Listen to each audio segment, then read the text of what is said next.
Hey y'all, so today I am at the British Library for Beyond the Baseline 500 Years of Black British Music. So the exhibit starts with a section called The Ocean, which covers the 1500s to the 1870s.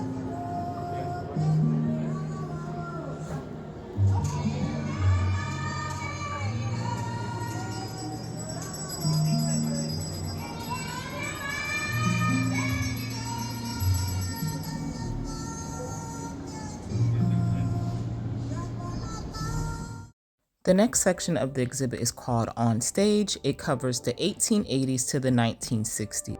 This part of the exhibit discusses different genres of music, including classical music and jazz. They also included historical instruments like the graphophone. So a graphophone is a dictation machine that uses wax cylinders to record and play back sound. Samuel Coleridge Taylor is also featured in the section. The Southern Syncopated Orchestra was an early jazz group known for bringing Black musicians to the UK. It was founded by Will Marion Cook and toured the UK from 1919 to 1921.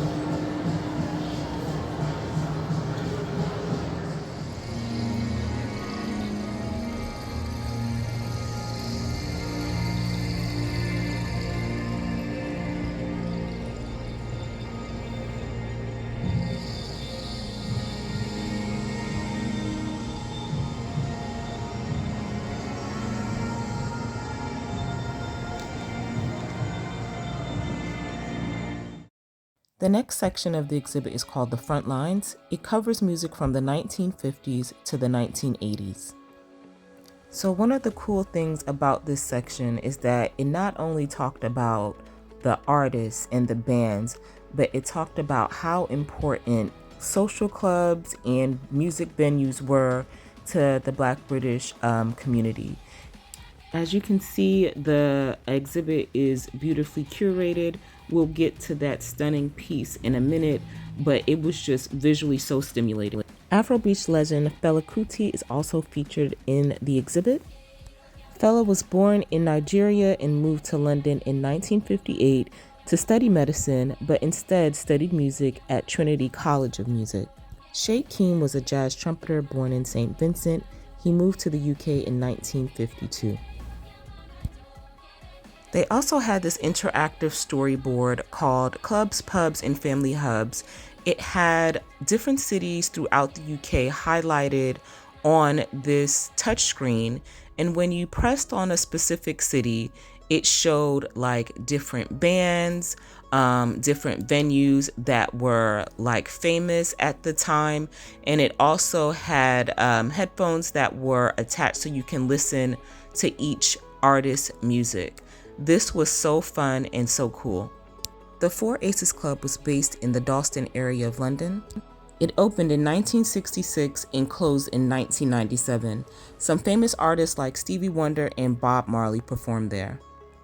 The Reggae Club was in Edinburgh, Scotland, and it was one of the first reggae clubs in Scotland. It was opened during the 1970s and the 1980s. The Casino Club, also known as the Wigan Casino, was located in Greater Manchester. It opened in 1973 and closed in 1981. These folks was dancing. This section displays how music inspired cultural learning programs and features educator Bernard Cord. He was born in Grenada and moved to the UK in 1967.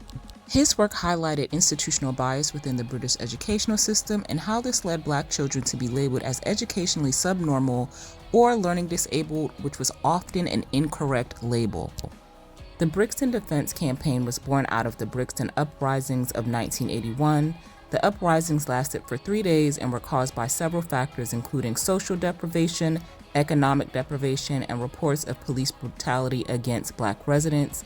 The Brixton Defense Campaign provided free legal and political support for those that were arrested during the uprisings. Jumping with juke wine is carnival. Claudia Jones, a Trinidadian human rights activist who lived in London, put on an indoor Caribbean carnival at St. Pancras Town Hall in 1959. This was broadcasted on the BBC, and she is credited with the first carnival celebration in the UK.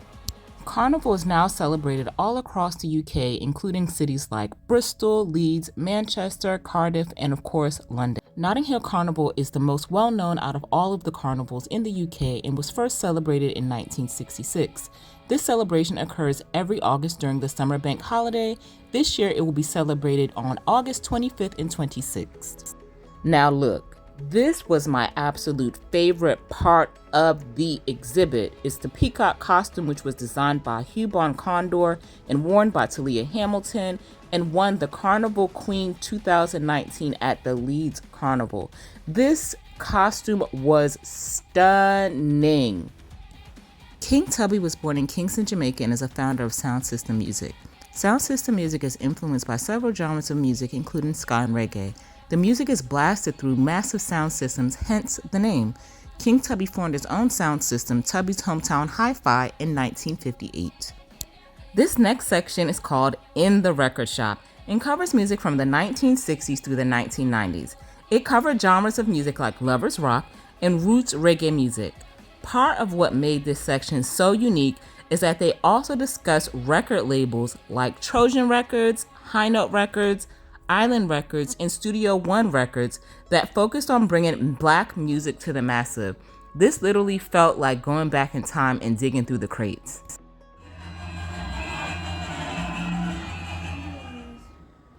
It's made me look at life in a different way, really.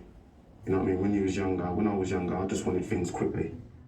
When you hear jungle music, the beats them, but it's alive, and the bass line is holds you. Jungle is viewed as just basically a black musical form.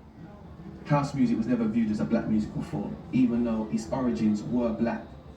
It was looked on as a multicultural musical form. Jungle is not looked on like that. Jungle is looked on like as the ragamuffin of house.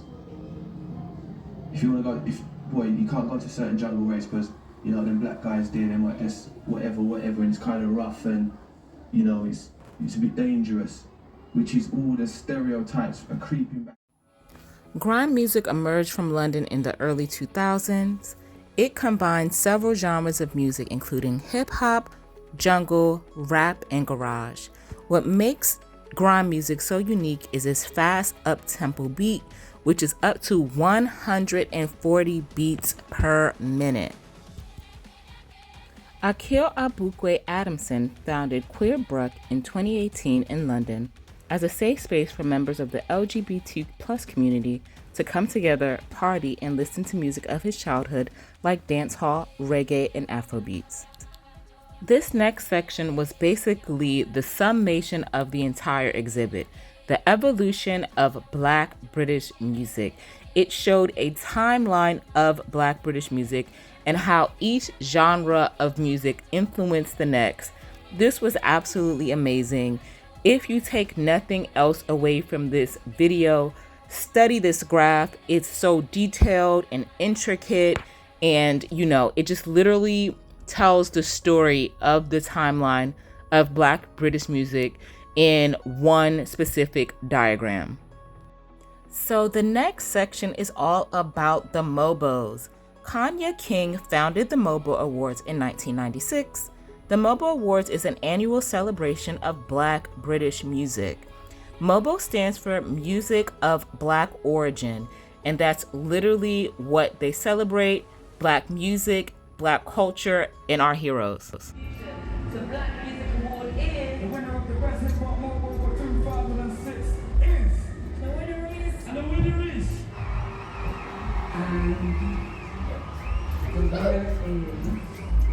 Jazzy B. What is that?